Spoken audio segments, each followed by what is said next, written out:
ഞങ്ങളും ക്രൂശിക്കപ്പെട്ട ക്രിസ്തുവിനെ പ്രസംഗിക്കുന്നു. ദൈവത്തിന് സ്തോത്രം. യാക്കോബിൻ്റെ ലേഖനം 5-ാം അധ്യായത്തിൻ്റെ ആദ്യത്തെ ചില വാക്യങ്ങൾ നമുക്ക് വായിച്ച് കേൾക്കാം. അല്ലയോ ധനവാന്മാരെ, നിങ്ങളുടെ മേൽ വരുന്ന ദുരിതങ്ങൾ നിമിത്തം കരഞ്ഞ് മുറയിടുവീൻ. നിങ്ങളുടെ ധനം ദ്രവിച്ചും ഉടുപ്പ് പുഴുവരിച്ചും പോയി. നിങ്ങളുടെ പൊന്നും വെള്ളിയും കറ പിടിച്ചു. ആ കറ നിങ്ങളുടെ നേരെ സാക്ഷിയാകും. അത് തീ പോലെ നിങ്ങളുടെ ജഡത്തെ തിന്നുകളയും. അന്ത്യകാലത്ത് നിങ്ങൾ നിക്ഷേപങ്ങളെ ശേഖരിച്ചിരിക്കുന്നു. ദൈവത്തിന് സ്തോത്രം. യാക്കോബ് ശ്ലീഹ ചില താക്കീതുകൾ തരികയാണ്. നമുക്കറിയാം, യാക്കോബിൻ്റെ ലേഖനം ആത്മീയ പക്വതയെ ആസ്പദമാക്കിയുള്ള ലേഖനമാണ്. ആത്മീയ പക്വത, സ്പിരിച്വൽ മെച്യൂരിറ്റി, ആത്മീയ പക്വത. ഒരു പക്വതയുള്ള വിശ്വാസി പ്രായോഗിക ജീവിതം എങ്ങനെയാണ് നയിക്കുന്നത് എന്നതിനെക്കുറിച്ചുള്ള വളരെ വ്യക്തമായ ചില നിർദ്ദേശങ്ങളും പ്രബോധനങ്ങളുമാണ് ഈ ലേഖനത്തിൽ അപ്പോസ്തലൻ തരുന്നത്. പ്രായോഗിക ജീവിതം അത് വലിയ പ്രസക്തിയുണ്ട്. നമുക്കൊരു തത്വങ്ങൾ പഠിച്ചു എന്നുള്ളതുകൊണ്ട് പ്രയോജനമില്ല. നമുക്ക് പലർക്കും തത്വങ്ങളറിയാം, ചില പ്രമാണങ്ങളറിയാം, വേദപുസ്തക സത്യങ്ങളും അറിയാം. പക്ഷേ അതുകൊണ്ട് മാത്രം പ്രയോജനമില്ല. നമ്മുടെ ജീവിതത്തിൽ പ്രായോഗിക തലത്തിൽ അത് അനുഭവമാക്കിയെടുക്കണം. പ്രായോഗിക ജീവിതത്തിൽ അനുഭവമാക്കണം. നാം അനുഭവിച്ചെടുക്കണം. അറിഞ്ഞെടുക്കുകയല്ല, അനുഭവിക്കണം. ക്രിസ്തീയ ജീവിതം അറിവിൻ്റെ ജീവിതമല്ല, അനുഭവത്തിൻ്റെ ജീവിതമാണ്. അനുഭവം സമാധാനം, സന്തോഷം, സ്നേഹം, വിനയം, ലളിത ജീവിതം, താഴ്മ, വിധേയത്വം, അനുസരണശീലം, എല്ലാവരെയും ശ്രേഷ്ഠരായി എണ്ണുന്ന സ്വഭാവം, മറ്റുള്ളവരെ മാനിക്കുകയും ആദരിക്കുകയും ചെയ്യുന്ന സ്വഭാവം, ഇങ്ങനെ ഏറ്റവും ശ്രേഷ്ഠമായ പല സ്വഭാവങ്ങൾ, അതെല്ലാം നമ്മുടെ ദൈനംദിന ജീവിതത്തിൽ നമുക്ക് പ്രായോഗികമാക്കി എടുക്കേണ്ടതാണ്. വളരെ ശ്രേഷ്ഠമായ ആശയങ്ങൾ മനസ്സിൽ സ്വരുക്കൂട്ടി വച്ചിരിക്കുന്നവരും പലപ്പോഴും പ്രായോഗിക തലങ്ങളിൽ പരാജയപ്പെടുന്നു. നല്ല ശ്രേഷ്ഠമായ തത്വചിന്തകളുണ്ട്, നല്ല പഠിപ്പുണ്ട്, നല്ല അറിവുണ്ട്, നല്ല പാണ്ഡിത്യമുണ്ട്. പക്ഷേ പ്രായോഗിക തലത്തിലേക്ക് വരുമ്പോഴേക്കും അവർ പരാജയമാണ്. സ്നേഹശൂന്യമായ പെരുമാറ്റങ്ങൾ, അഹങ്കാരത്തോടുള്ളതായ സംസാരങ്ങൾ, ധിക്കാരപൂർവമായ സമീപനങ്ങൾ, ആർക്കും വിനയപ്പെടാതെ ഹുങ്കോടുകൂടി പെരുമാറുകയും അധികാരത്തിൻ്റെ മതമത്ത് പിടിച്ച് അധികാരത്തിൻ്റെ ഭയാനകമായ ഭ്രാന്ത് പിടിച്ച് തോന്നിയതുപോലെ പ്രവർത്തിക്കുകയൊക്കെ ചെയ്യുന്ന ആളുകൾ ധാരാളമുണ്ട്. അവിടെ പ്രായോഗിക തലത്തിൽ അവർ പരാജയമാണ്. പ്രായോഗിക തലത്തിൽ നാം വിജയിക്കണമെങ്കിൽ ക്രിസ്തുവിൻ്റെ സ്വഭാവത്തോട് നാം അനുരൂപപ്പെട്ടു വരണം. ഒരൊറ്റ ദിവസം കൊണ്ട് പൂർത്തിയാകുമെന്ന് ഒരിക്കലും പറയാനൊക്കുകയില്ല. നമ്മുടെ ജീവിതത്തിൽ ക്രിസ്തുവിൻ്റെ സ്വഭാവത്തോട് നാം അനുരൂപപ്പെട്ട് വരണം. ഓരോ ദിവസവും നമ്മുടെ സ്വഭാവത്തിൽ ആ മാറ്റം വന്നുകൊണ്ടിരിക്കണം. ഒരു എളിമ, ഒരു താഴ്മ, മറ്റുള്ളവരെല്ലാം ആദരിക്കുന്ന സ്വഭാവം, എന്നേക്കാൾ ശ്രേഷ്ഠരാണ് മറ്റുള്ളവരെന്ന് കണക്കാക്കുന്ന സ്വഭാവം, മറ്റുള്ളവരുടെ നന്മയെ ആഗ്രഹിക്കുന്ന സ്വഭാവം, ഒരുപക്ഷെ എന്നെക്കുറിച്ച് എതിരായി ചിന്തിക്കുന്നതോട് പോലും സൗമനസ്യത്തോടെയുള്ളതായ പെരുമാറ്റം, എതിരാളികളായിട്ട് കരുതുന്ന ആളുകളോട് പോലും വളരെ വിനയപൂർവ്വം പെരുമാറുകയും അവരുടെ നന്മയെ ആഗ്രഹിക്കുകയും ചെയ്യുന്ന സ്വഭാവം, ഇതെല്ലാം ശ്രേഷ്ഠമായ ഈ സ്വഭാവങ്ങൾ പ്രായോഗിക തലത്തിൽ വരേണ്ടതാണ്. അത് കുടുംബജീവിതത്തിൽ വരണം, നമ്മുടെ സമൂഹ ജീവിതത്തിൽ വരണം, നമ്മുടെ സഭാജീവിതത്തിൽ വരണം. എവിടെയും ആകത്തുക സ്നേഹം എന്നൊരൊറ്റ കാര്യത്തിൽ നമുക്ക് ഊന്നി നിൽക്കാം. സ്നേഹം. യാക്കോബ് ശ്ലീഹ തൻ്റെ ഈ ലേഖനത്തിൽ ചുരുങ്ങിയ അധ്യായങ്ങളേ ഉള്ളൂ, 5 അധ്യായമേ ഉള്ളൂ. പക്ഷേ ഈ ലേഖനത്തിൽ എത്ര വിശദമായിട്ടാണ് ഈ കാര്യങ്ങൾ പറയുന്നത്. പ്രായോഗിക ജീവിതം ലളിതമാണ്, ആർക്കും വായിച്ചാൽ മനസ്സിലാകും. വലിയ തത്വചിന്തകളൊന്നുമില്ല, വായിച്ച് മനസ്സിലാക്കാവുന്നതേ ഉള്ളൂ. തീർച്ചയായും നിങ്ങൾ ഈ ലേഖനം ഇടയ്ക്കിടയ്ക്ക് വായിക്കണം. ഒരിക്കലൊന്നും വായിച്ചു പോയാൽ പോരാ, ഇടയ്ക്കിടയ്ക്ക് വായിക്കണം. ഇവിടെ പറയുന്നു, അല്ലയോ ധനവാന്മാരെ, നിങ്ങളുടെ മേൽ വരുന്ന ദുരിതങ്ങൾ നിമിത്തം കരഞ്ഞു മുറയിടുവീൻ. ഇത് വായിക്കുമ്പോൾ പെട്ടെന്ന് നമുക്കൊരു അമ്പരപ്പ് തോന്നും. ഇപ്പോൾ ധനവാന്മാർക്ക് ദുരിതം വരാൻ പോകുന്നു.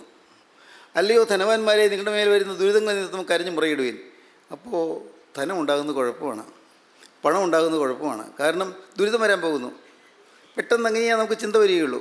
അല്ലയോ ധനവാന്മാരെ, നിങ്ങളുടെ മേൽ വരുന്ന ദുരിതങ്ങൾ നിമിത്തം കരഞ്ഞ് മുറയിടുവീൻ. നിങ്ങളുടെ ധനം ദ്രവിച്ചും ഉടുപ്പ് പുഴുവരിച്ചും പോയി.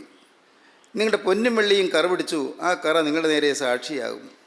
അത് തീ പോലെ നിങ്ങളുടെ ജഡത്തെ തിന്നുകളയും. അന്ത്യകാലത്ത് നിങ്ങൾ നിക്ഷേപങ്ങളെ ശേഖരിച്ചിരിക്കുന്നു. അപ്പോൾ നിക്ഷേപങ്ങൾ ശേഖരിക്കാൻ പാടില്ല, പണം സമ്പാദിക്കാൻ പാടില്ല, സമ്പത്തുണ്ടാകാൻ പാടില്ല എന്നൊക്കെ ആയിരിക്കുമോ ദൈവത്തിന് പരിശുദ്ധാത്മാവ് ആഗ്രഹിക്കുന്നത്? എന്തായിരിക്കും? അല്ലയോ ധനവാന്മാരെ, നിങ്ങളുടെ മേൽ വരുന്ന ദുരിതങ്ങൾ നിമിത്തം കരഞ്ഞു മുറയിടുകയും. ഈ ഒരൊറ്റ വാക്യം വെച്ച് നമുക്ക് ഒരു നിഗമനത്തിലെത്താൻ സാധിക്കുകയില്ല. ഈ ഒരൊറ്റ വാക്യത്തിന്മേൽ ഊന്നി നിന്നുകൊണ്ട് ഒരു തീരുമാനത്തിലെത്താൻ നമുക്ക് സാധിക്കുകയില്ല. തീരുമാനത്തിലെത്താൻ സാധിക്കണമെങ്കിൽ നാം മനസ്സിലാക്കണം, ഈ ധനവാന്മാരെന്ന് വേദപുസ്തകം പറയുന്ന പ്രയോഗത്തിൻ്റെ അർത്ഥതലങ്ങൾ എന്തെല്ലാമെന്ന് നാം മനസ്സിലാക്കണം. ധനവാൻ, കർത്താവ് തന്നെ പറഞ്ഞിട്ടുണ്ട്. മർക്കോസിന് സുവിശേഷം നമുക്ക് എടുക്കാം.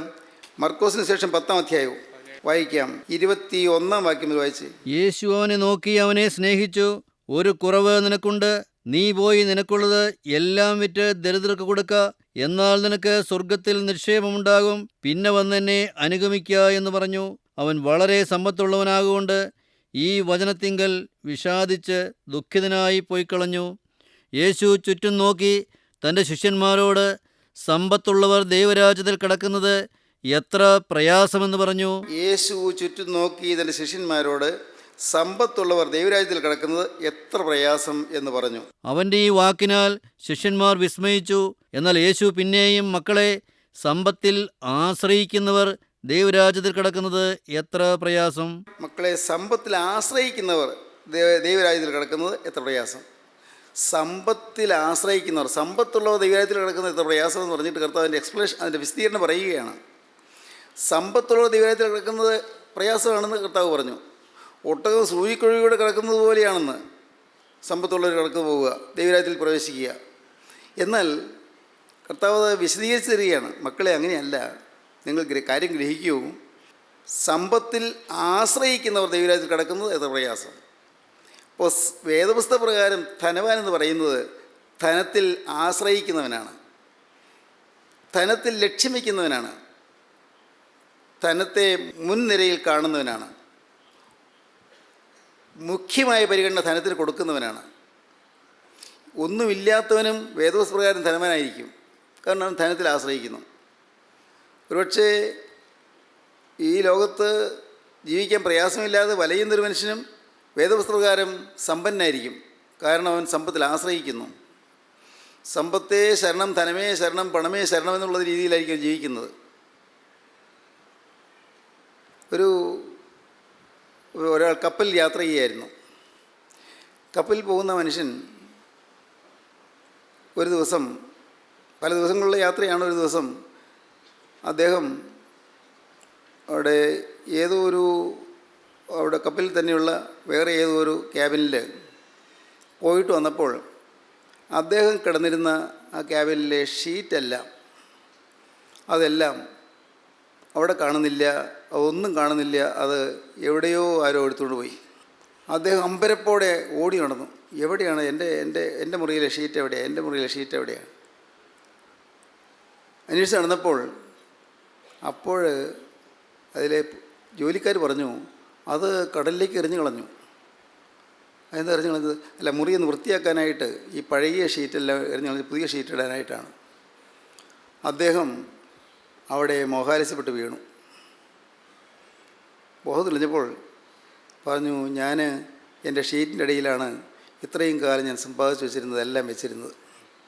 ഇത്രയും കാലം ഞാൻ സമ്പാദിച്ച എൻ്റെ സമ്പത്തെല്ലാം, അതെല്ലാം ഞാൻ ഒരു ബാഗിനകത്താക്കി വെച്ചിരുന്നത് എൻ്റെ ഷീറ്റിൻ്റെ ഇടയിലാണ്. അയ്യോ, ഇനി അത് തിരിച്ചു കിട്ടില്ലല്ലോ. ആ സമ്പത്തുള്ളതായ അയാളുടെ ആശ്രയം, ഏതൊരു മനുഷ്യനും സമ്പത്ത് നഷ്ടപ്പെട്ടാൽ വേദന വരില്ലെന്നല്ല, ദുഃഖം വരാം. നഷ്ടം വരുമ്പോൾ തീർച്ചയായിട്ടും ദുഃഖം വരും, മനുഷ്യനല്ലേ, വരും. പക്ഷേ ആ സമ്പത്തിലുള്ളതായ ആശ്രയം ആ മനുഷ്യനെ നിരാശയിൽ ആഴ്ത്തിക്കളഞ്ഞു. സമ്പത്തിലുള്ളതായ ആശ്രയം കൊണ്ട് അദ്ദേഹത്തിൻ്റെ സുബോധം പോലും പോയി. ജീവിതം കഷ്ടപ്പാടിലായി, യാതനയിലായി, ദുരിതത്തിലായി. സമ്പത്തിൽ ആശ്രയിച്ചു. കർത്താവ് ഇത് പറയുന്നത് ഒരു പ്രത്യേക സംഭവത്തോടനുബന്ധിച്ചാണ്. ഒരു പ്രമാണിയായ മനുഷ്യൻ കർത്താവിൻ്റെ അടുക്കൽ വന്ന് മുട്ടുകുത്തി. സാധാരണ പ്രമാണിമാരൊന്നും കർത്താവിൻ്റെ അടുക്കൽ വരാറില്ല. നാട്ടിലെ പ്രമാണികളോ പള്ളിയിലെ പ്രമാണിമാരോ അവരാരും കർത്താവിൻ്റെ മുമ്പിൽ വരാറില്ല. യെരൂശലേം ദേവാലയത്തിൽ എത്രയോ യഹൂദ ശ്രേഷ്ഠന്മാരുണ്ട്, പരീശ പ്രമാണിമാരുണ്ട്. അവരാരും യേശുവിൻ്റെ അരികിലേക്ക് വരുന്നത് യേശുവിനെ നമസ്കരിക്കാനും യേശുവിന് മുമ്പിൽ മുട്ടുകുത്തുവാനും ഒന്നുമല്ല. അവരഥവാ വന്നാൽ പോലും യേശുവിന് എന്തെങ്കിലും കുറ്റമുണ്ടോ എന്ന് നോക്കാനാണ് വരുന്നത്. കുറ്റം നോക്കാൻ, നിരീക്ഷിക്കാൻ വരുന്നവരാണ്. അന്ന് ഈ പ്രമാണി വന്നത് അങ്ങനെയൊന്നുമല്ല. വളരെ നല്ല നിർമ്മലമായ ഉദ്ദേശത്തോടുകൂടിയാണ് വന്നത്, നിഷ്കളങ്കമായ ഉദ്ദേശത്തോടുകൂടി. അദ്ദേഹം വന്നു യേശുവിന് മുമ്പിൽ മുട്ടുകുത്തി. ചോദിച്ചു, കർത്താവേ, ഗുരു, ഞാൻ നിത്യജീവനെ പ്രാപിക്കാൻ എന്താ ഞാൻ ചെയ്യേണ്ടത്? നിത്യജീവനെ പ്രാപിക്കണമെന്നുണ്ട്, എനിക്ക് നിത്യസ്വർഗം വേണമെന്നുണ്ട്. അപ്പോൾ സ്വർഗത്തെക്കുറിച്ച് വിശ്വാസമുള്ള ആളാണ്.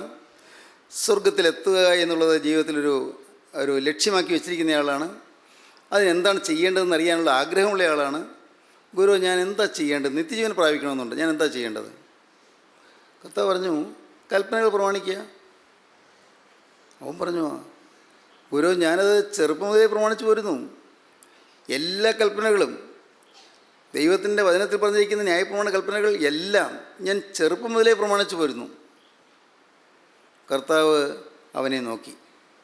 കർത്താവിന് ഉള്ളിൽ സ്നേഹം ഇങ്ങനെ ഉറന്നുകൂടി. അവൻ്റെ നേരെ കർത്താവ് നോക്കിയപ്പോൾ കർത്താവ് അവൻ്റെ മുഖത്തേക്ക് മാത്രമല്ല അവൻ്റെ ഹൃദയത്തിലേക്ക് നോക്കി. കർത്താവ് ഹൃദയം കാണുന്നല്ലോ, അവൻ്റെ ജീവിതം മുഴുവൻ കർത്താവ് കാണുന്നല്ലോ. കർത്താവ് പറഞ്ഞു, ഒരു കുറവ് നിനക്കുണ്ടല്ലോ, ഒരു കാര്യത്തിൽ നിനക്ക് കുറവുണ്ടല്ലോ. നീ പറഞ്ഞതൊക്കെ ശരിയാണ്, നിനക്ക് നിത്യജീവൻ വേണമെന്ന് ആഗ്രഹമുണ്ട്, നല്ലത്. നീ കൽപ്പനകൾ പ്രമാണിച്ചു പോരുന്നു, അത് നല്ലത്. നല്ല ബോധത്തോടെ കൽപ്പനകൾ പ്രമാണിക്കണമെന്നുള്ളതായി ദൃഢമായ നിശ്ചയത്തോടെ നല്ല പ്രതിജ്ഞയോടെ മുന്നോട്ട് പോകുന്നവനാണ് നല്ലത്. എനിക്കിതിനോട് സ്നേഹം തോന്നുന്നു, നല്ലത്. കുഞ്ഞിന് ഒരു കാര്യം പറയട്ടെ, നീ നിത്യജീവൻ പ്രാപിക്കാൻ ഒരു കാര്യത്തിൻ്റെ കുറവ് നിനക്കുണ്ട്, ഒരു കാര്യത്തിന് കുറവുണ്ട്. കർത്താവ് ശിഷ്യന്മാർ കൂടെ ഉണ്ട്. ഇവരും കർത്താവിന് മുഖത്തേക്ക് നോക്കി നിൽക്കുകയാണ്. എന്താണ് കർത്താവ് പറയാൻ പോകുന്നത്? ഒരു കുറവ് നിനക്കുണ്ട്, നിനക്കുള്ളതൊക്കെയും വിറ്റ് ദരിദ്രർക്ക് കൊടുക്കുക, പിന്നെ വന്ന് എന്നെ അനുഗമിക്കുക. അവനത് കേട്ടപ്പോൾ അമ്പരന്ന് പോയി. ആരോടും കർത്താവ് ഇങ്ങനെ പറഞ്ഞിട്ടില്ല, സ്വത്ത് വിൽക്കാനൊന്നും പറഞ്ഞിട്ടില്ല. എന്നോട് എന്താ ഇങ്ങനെ പറഞ്ഞത്? ഞാൻ അന്യായമായി സമ്പാദിച്ചതല്ല, ആരുടെയും മോഷ്ടിച്ചെടുത്തതൊന്നുമല്ല, എനിക്ക് വേറെ ആരുടെയും വേണമെന്നില്ല. എൻ്റെ പൂർവികമാരുടെ കാലം മുതൽ എനിക്കുള്ളതും ഞാൻ സമ്പാദിച്ചതുമായ സ്വത്ത് അത് വിറ്റ് കളയണമെന്നും അത് ദരിദ്രർക്ക് കൊടുക്കണമെന്നും ഞാൻ അതെല്ലാം കഴിഞ്ഞിട്ടേ ക്രിസ്തുവിനെ അനുഗമിക്കാൻ സാധിക്കുകയുള്ളൂ എന്ന് പറഞ്ഞാൽ എനിക്ക് മനസ്സിലാകുന്നില്ല. അവൻ്റെ ഹൃദയത്തിൽ ഇങ്ങനെ ചിന്താക്കുഴപ്പം, മനസ്സിലാകെ ഒരു പാരവശ്യം, ആകുലം പെരുത്തു വരികയാണ്. എന്ത് ചെയ്യും? എന്താണ് കർത്താവ് പറഞ്ഞത്? പറഞ്ഞത് സത്യമാണെന്ന് അവനറിയാം. യേശുക്രിസ്തു പറഞ്ഞത് സത്യമാണ്, അതാണ് അതിൻ്റെ വഴി. അതിന് ചിന്താക്കുഴപ്പത്തിന് ആവശ്യമില്ല. പക്ഷേ ഞാൻ എന്ത് ചെയ്യും? ഈ സ്വത്തെല്ലാം വിൽക്കുക, അന്യായമായി സമ്പാദിച്ചതാണെങ്കിൽ കൊടുക്കാമായിരുന്നു, പക്ഷേ അതൊന്നും അല്ലല്ലോ.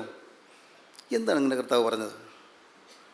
അവൻ കുറച്ചു നേരം പരിഭ്രമിച്ച് അമ്പരപ്പോടെ നോക്കി നിന്നിട്ട് അവൻ പോയി. അവിടെ നിന്ന് കർത്താവിൻ്റെ മുമ്പിൽ നിന്ന് പോയി.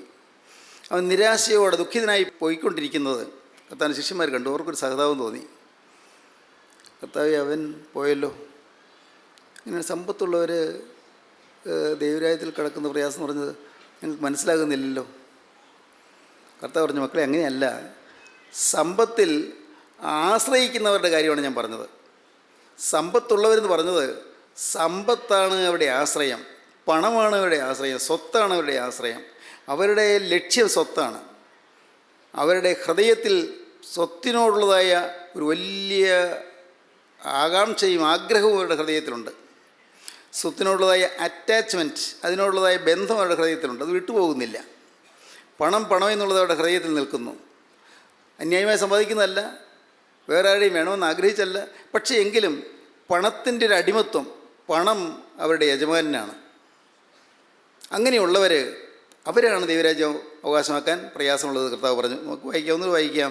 10-ാം അധ്യായത്തിൻ്റെ 17-ാം വാക്യം മുതൽ വായിക്കാം. അവൻ പുറപ്പെട്ട് യാത്ര ചെയ്യുമ്പോൾ ഒരുവൻ ഓടി വന്നവൻ്റെ മുമ്പിൽ മുട്ടുകുത്തി, നല്ല ഗുരു, നിത്യജീവനെ അവകാശമാക്കുവാൻ ഞാൻ എന്തു ചെയ്യണമെന്ന് അവനോട് ചോദിച്ചു. അതിന് യേശു, എന്നെ നല്ലവനെന്ന് പറയുന്നതെന്ത്? ദൈവം ഒരുവനല്ലാതെ നല്ലവൻ ആരുമില്ല. കൊല ചെയ്യരുത്, വ്യഭിചാരം ചെയ്യരുത്, മോഷ്ടിക്കരുത്, കള്ളസാക്ഷ്യം പറയരുത്, ചതിക്കരുത്, നിന്റെ അപ്പനെയും അമ്മയെയും ബഹുമാനിക്കുക എന്നീ കൽപ്പനകളെ നീ അറിയുന്നുവല്ലോ എന്ന് പറഞ്ഞു. അവൻ അവനോട്, ഗുരോ, ഇതൊക്കെയും ഞാൻ ചെറുപ്പം മുതൽ പ്രമാണിച്ചു പോരുന്നുവെന്ന് പറഞ്ഞു. യേശു അവനെ നോക്കി അവനെ സ്നേഹിച്ചു. ഒരു കുറവ് നിനക്കുണ്ട്. നീ പോയി നിനക്കുള്ളത് എല്ലാം വിറ്റ് ദരിദ്രർക്ക് കൊടുക്ക. എന്നാൽ നിനക്ക് സ്വർഗത്തിൽ നിക്ഷേപമുണ്ടാകും. പിന്നെ വന്ന് എന്നെ അനുഗമിക്ക എന്ന് പറഞ്ഞു. അവൻ വളരെ സമ്പത്തുള്ളവനാകൊണ്ട് ഈ വചനത്തിങ്കൽ വിഷാദിച്ച് ദുഃഖിതനായി പോയിക്കളഞ്ഞു. യേശു ചുറ്റും നോക്കി തൻ്റെ ശിഷ്യന്മാരോട്, സമ്പത്തുള്ളവർ ദൈവരാജ്യത്തിൽ കടക്കുന്നത് എത്ര പ്രയാസമെന്ന് പറഞ്ഞു. അവൻ്റെ ഈ വാക്കിനാൽ ശിഷ്യന്മാർ വിസ്മയിച്ചു. എന്നാൽ യേശു പിന്നെയും, മക്കളെ, സമ്പത്തിൽ ആശ്രയിക്കുന്നവർ ദൈവരാജ്യത്തിൽ കടക്കുന്നത് എത്ര പ്രയാസം! ധനവാൻ ദൈവരാജ്യത്തിൽ കടക്കുന്നതിനേക്കാൾ ഒട്ടകം സൂചിക്കുഴയോടെ കടക്കുന്നത് എളുപ്പമെന്ന് ഉത്തരം പറഞ്ഞു. അവർ ഏറ്റവും വിസ്മയിച്ചു. എന്നാൽ രക്ഷ പ്രാപിപ്പാൻ ആർക്ക് കഴിയുമെന്ന് തമ്മിൽ തമ്മിൽ പറഞ്ഞു. യേശു അവരെ നോക്കി, മനുഷ്യർക്ക് അസാധ്യം തന്നെ, ദൈവത്തിന് അല്ലാതാനും ദൈവത്തിന് സകലവും സാധ്യമല്ലോ എന്ന് പറഞ്ഞു. ദൈവത്തിന് സ്തോത്രം. വളരെ വ്യക്തമായി ദൈവത്തിൻ്റെ വചനം നമുക്ക് ഗൗരവമേറിയ ചില ആശയങ്ങൾ പറഞ്ഞു തരികയാണ്. ഏതിലാണോ നമ്മുടെ ആശ്രയം, അതാണ് നമ്മുടെ വിഗ്രഹം. ഏതിലാണോ നമ്മുടെ ആശ്രയം? മക്കളിലാണോ ആശ്രയം? മക്കൾ നമ്മുടെ വിഗ്രഹമാണ്. പണത്തിലാണോ ആശ്രയം? പണം നമ്മുടെ വിഗ്രഹമാണ്. ജോലിയിലാണോ ആശ്രയം? ജോലി നമ്മുടെ വിഗ്രഹമാണ്. നമ്മുടെ ബാങ്ക് ബാലൻസിലാണല്ലോ നമ്മുടെ ആശ്രയം? ബാങ്ക് ബാലൻസ് നമ്മുടെ വിഗ്രഹമാണ്. നമ്മുടെ ആരോഗ്യത്തിലാണോ നമ്മുടെ ആശ്രയം? ആരോഗ്യം നമ്മുടെ ഒരു വിഗ്രഹമാണ്. നമ്മുടെ കഴിവുകളിലോ നമ്മുടെ നൈപുണ്യങ്ങളിലോ ആണോ നമ്മുടെ ആശ്രയം? അത് നമ്മുടെ വിഗ്രഹമാണ്. ഒരിക്കലും യേശുക്രിസ്തുവിനേക്കാൾ കൂടുതൽ ഒന്നിനെയും സ്നേഹിച്ചു പോകരുത്. വളരെ ഗൗരവമായ കാര്യമാണ്. യേശുക്രിസ്തുവാണ് നമ്മുടെ വാസ്തവത്തിൽ ആരാധനാപാത്രം. യേശുക്രിസ്തുവിലാണ് നാം മുഴുവൻ സങ്കേതവും കണ്ടെത്തുന്നത്. മുഴുവൻ ആശ്രയവും യേശുക്രിസ്തുവിലാണ്. യേശുക്രിസ്തു ഉണ്ടെങ്കിൽ പണമുണ്ട്, യേശുക്രിസ്തു ഉണ്ടെങ്കിൽ ആരോഗ്യമുണ്ട്, യേശുക്രിസ്തു ഉണ്ടെങ്കിൽ ജോലിയുണ്ട്, യേശുക്രിസ്തു ഉണ്ടെങ്കിൽ സമാധാനമുണ്ട്. ക്രിസ്തുമയമായിരിക്കും നമ്മുടെ ജീവിതം. ക്രിസ്തു കേന്ദ്രീകൃതമായിരിക്കും നമ്മുടെ ജീവിതം. യേശുക്രിസ്തു. പ്രിയപ്പെട്ടവരെ, നിങ്ങളുടെ ജീവിതത്തിലേക്ക് നിങ്ങൾ തിരിഞ്ഞു നോക്കൂ. ഒരു സെക്കൻഡ് നേരം നിങ്ങൾ നോക്കൂ, നിങ്ങളുടെ ആശ്രയം എന്തിലാണ്? എൻ്റെ മാതാപിതാക്കളെക്കാൾ കൂടുതൽ ഞാൻ യേശുവിനെ സ്നേഹിക്കുന്നു. എൻ്റെ മാതാപിതാക്കളെക്കാൾ കൂടുതൽ ഞാൻ യേശുവിനെ സ്നേഹിക്കുന്നു. എൻ്റെ ഭാര്യയേക്കാൾ കൂടുതൽ ഞാൻ യേശുവിനെ സ്നേഹിക്കുന്നു. എൻ്റെ ഭർത്താവിനേക്കാൾ കൂടുതൽ ഞാൻ യേശുവിനെ സ്നേഹിക്കുന്നു. എൻ്റെ മക്കളെക്കാൾ കൂടുതൽ ഞാൻ യേശുവിനെ സ്നേഹിക്കുന്നു. ഇത് പറയാൻ എളുപ്പമാണ്, പക്ഷേ അത് ജീവിതത്തിൽ അനുഭവമാക്കുവാൻ വളരെ പ്രയാസമാണ്. കാരണം നമുക്ക് തോന്നും ഞാൻ യേശുവിനെ സ്നേഹിക്കുന്നു, മറ്റുള്ള എല്ലാവരിനേക്കാളും കൂടുതൽ യേശുവിനെ സ്നേഹിക്കുന്നുവെന്ന്.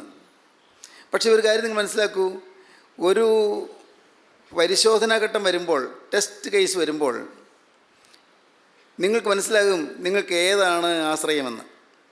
നിങ്ങളുടെ വീടാണോ, നിങ്ങളുടെ സ്വത്താണോ, നിങ്ങളുടെ ജോലിയാണോ, നിങ്ങളുടെ പണമാണോ, നിങ്ങളുടെ ജീവിതത്തിൽ നിങ്ങൾക്ക് ലഭിക്കുന്നതായ സൗകര്യങ്ങളാണോ, ഏതാണ് നിങ്ങളുടെ ആശ്രയം നിങ്ങൾക്ക് മനസ്സിലാകും. ഏതെങ്കിലും ഒരു കാര്യത്തിൽ നമുക്ക് ക്ഷീണം വന്നാൽ അപ്പോൾ നമ്മുടെ ഉള്ളം പിടയുന്നത് കാണാം. ഏതെങ്കിലും കാര്യത്തിൽ നമുക്ക് ബലഹീനത വന്നാൽ ഉള്ളം പിടയുന്നു. അതിന് കാരണം അത് നമ്മുടെ ആശ്രയമാണ്. മക്കളില്ലാത്തവരുണ്ട്. അവർ മക്കളില്ലാത്തതുകൊണ്ട് നിരാശപ്പെട്ട് കഴിയുന്നവരുണ്ട്. അയ്യോ, എനിക്കൊരു കുഞ്ഞുണ്ടായില്ലല്ലോ. തീർച്ചയായിട്ടും ഒരു കുഞ്ഞ് വേണമെന്ന് ആഗ്രഹിക്കുന്നത് നല്ലതാണ്, തെറ്റില്ല. പക്ഷേ യേശുക്രിസ്തുവിനേക്കാൾ കൂടുതൽ ഒരു കുഞ്ഞിനെ നമുക്ക് കിട്ടിയിട്ട് കാര്യമില്ല.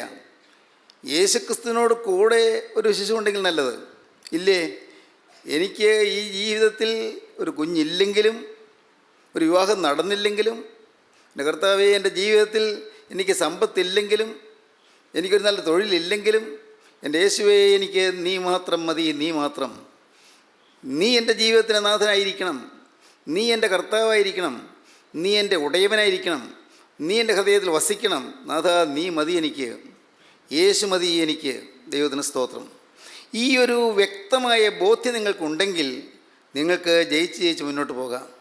ആത്മീയ ജീവിതത്തിൽ ജയിച്ച് മുന്നേറാം. ദൈവത്തിന് സ്തോത്രം.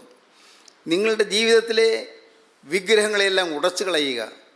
യേശുവിനേക്കാൾ കൂടുതൽ എന്തിനെയെല്ലാം നിങ്ങൾ വിഗ്രഹമായി കൽപ്പിക്കുന്നുവോ, അഥവാ ഏതിനെയെല്ലാം നിങ്ങൾ ആശ്രയിക്കുന്നുവോ, അതിൽ നിങ്ങൾ ഹൃദയത്തിൽ മാറ്റിക്കളയുക. യേശുവേ, എനിക്ക് നിൻ്റെ സാന്നിധ്യം വേണം. യേശുവേ, എനിക്ക് നിൻ്റെ കൃപ വേണം.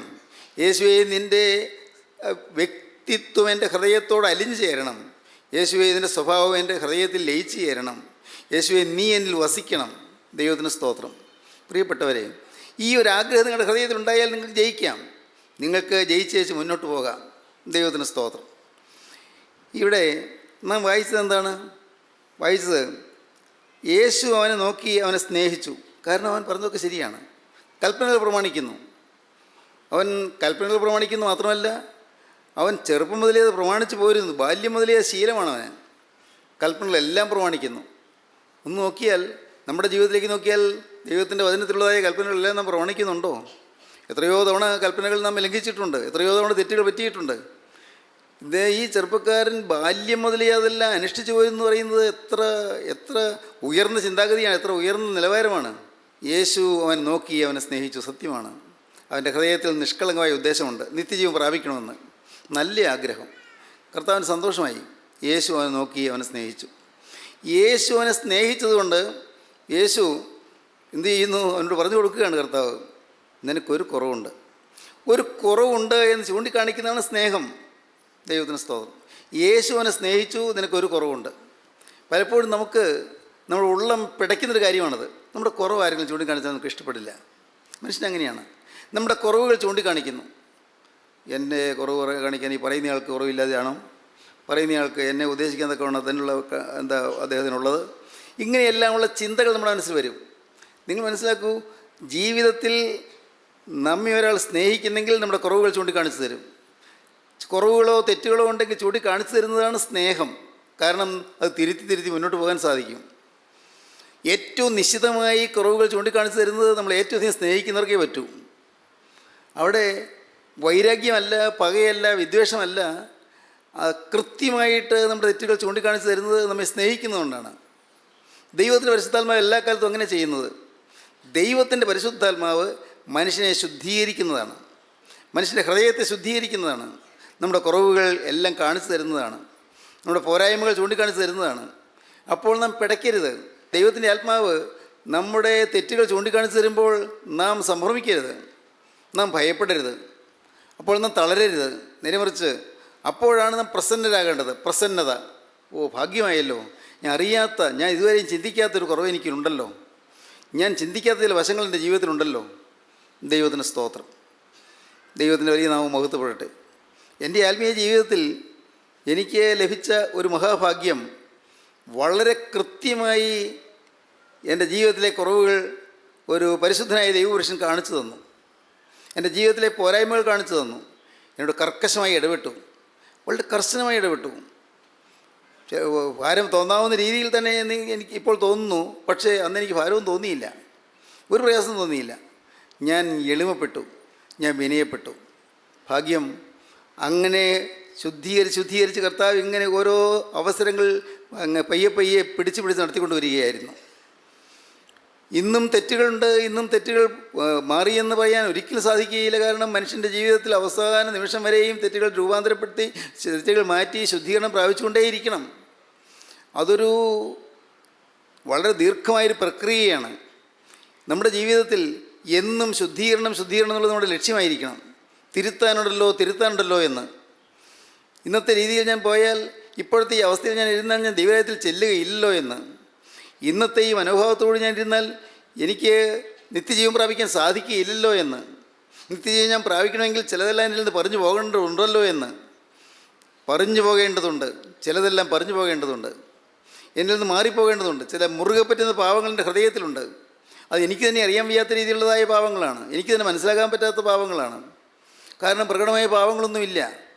മദ്യപാനമില്ല, കോപാക്രാന്തമായ പെരുമാറ്റമില്ല, വളരെ മൃദുലമായി മാത്രമേ സംസാരിക്കുന്നുള്ളൂ, സ്നേഹമായി മാത്രമേ ഇടപെടുന്നുള്ളൂ. പ്രാർത്ഥനയുണ്ട്, നമസ്കാരമുണ്ട്, പള്ളിയുണ്ട്, ആരാധനയുണ്ട്, കാര്യങ്ങളെല്ലാം ശരിയായിട്ടാണ് പോകുന്നത്. ഈ കുഴപ്പമൊന്നുമില്ലല്ലോ എന്നാണ് നാം ധരിച്ചു വച്ചിരിക്കുന്നത്. എന്നാൽ ഉള്ളിൽ ചില പാവങ്ങൾ മറഞ്ഞിരിക്കുന്നു.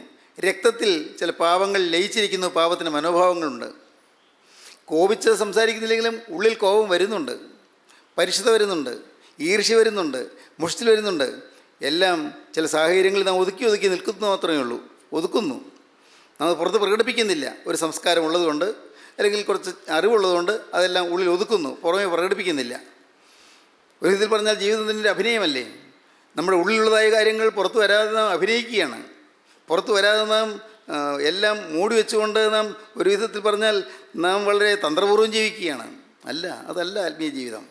ആത്മീയ ജീവിതം എല്ലാം തുറന്നിരിക്കും. എന്തെല്ലാം തെറ്റുകളുണ്ടോ അത് നമുക്ക് കിട്ടുമ്പോൾ, അറിവായുമ്പോൾ ഉടനെ നാം തിരുത്താൻ തയ്യാറാകുന്നു, തെറ്റുകൾ തിരുത്തുന്നു. യേശു അവനെ നോക്കി അവനെ സ്നേഹിച്ചു. പ്രിയപ്പെട്ടവരെ, ഇന്ന് നിങ്ങൾ കേട്ടുകൊണ്ടിരിക്കുമ്പോൾ യേശു നിങ്ങൾക്ക് എന്തെങ്കിലും കുറ്റബോധം തരുന്നുണ്ടെങ്കിൽ അതിൻ്റെ അർത്ഥം യേശു നിങ്ങളെ സ്നേഹിക്കുന്നതെന്നാണ്. നമ്മുടെ ഈ കൂട്ടായ്മയിൽ നിങ്ങൾ ശ്രദ്ധിച്ചാൽ കാണാം, ഒരിക്കലും ഒരു കാരണവശാലും ഒരിക്കൽ പോലും ആരുടെയും ജീവിതത്തിലെ നന്മകൾ എടുത്ത് പറയുന്നില്ല. ഓരോരുത്തരെയും തെറ്റുകളെ ചൂണ്ടിക്കാണിക്കുന്നത്.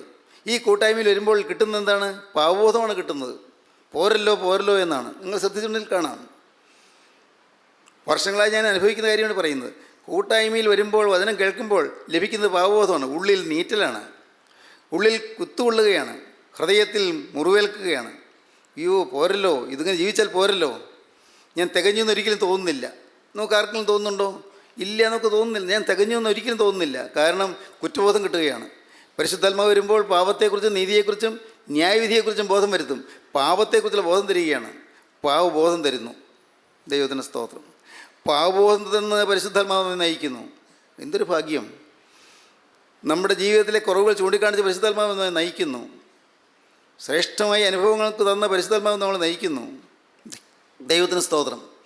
ഞാൻ ഓർക്കുകയാണ്, ഇന്ന് ഈ വചനങ്ങൾ നിങ്ങൾ കേട്ടുകൊണ്ടിരിക്കുമ്പോൾ തന്നെ നിങ്ങൾക്ക് ഈ ശുദ്ധീകരണം പ്രാപിക്കാമെന്ന്, ഈ ശുദ്ധീകരണം നിങ്ങൾക്ക് അനുഭവിക്കാമെന്ന്, നിങ്ങളുടെ ജീവിതത്തെ നിങ്ങൾക്ക് തുറന്ന് കാണാമെന്ന്. ജീവിതത്തെ തുറന്ന് കാണുക. നിങ്ങളുടെ ജീവിതത്തിൽ ഈ ഭാഗ്യാനുഭവം ലഭിക്കാൻ കർത്താവ് ആഗ്രഹിക്കുന്നു. വേണമെങ്കിൽ ഇപ്പോഴിരിക്കുന്നിടത്തിരുന്നു കൊണ്ട് നിങ്ങൾക്ക് പറയാം, എന്നെ ശക്തനാക്കുന്ന മുഖാന്തരം ഞാൻ സകലത്തിന് മതിയാകുന്നു, എനിക്ക് കഴിവില്ല കർത്താവേ, എനിക്ക് ഒന്നേ കഴിവുള്ളൂ, ഒന്ന് മാത്രം ആഗ്രഹിക്കാം കർത്താവേ, അതേ എനിക്കുള്ളൂ, ഞാൻ ആഗ്രഹിക്കുന്നു, ഞാൻ വാഞ്ചിക്കുന്നു കർത്താവെ, അതിയായി വാഞ്ചിക്കുന്നു. ഒറ്റയ്ക്കൊരു കാര്യം, കർത്താവെ നീ എൻ്റെ ഹൃദയത്തിൽ വാഴണം, നീ എൻ്റെ ജീവിതത്തിലേക്ക് എഴുന്നള്ളി വരണം.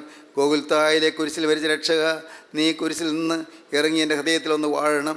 അരിമത്തിക്കാരൻ യോസേപ്പിൻ്റെ കല്ലറയിൽ കിടന്ന് രക്ഷകനായ യേശുവേ, നീ എൻ്റെ ഹൃദയത്തിൽ വന്ന് എൻ്റെ ഹൃദയത്തിൽ നീ ശയിക്കണം.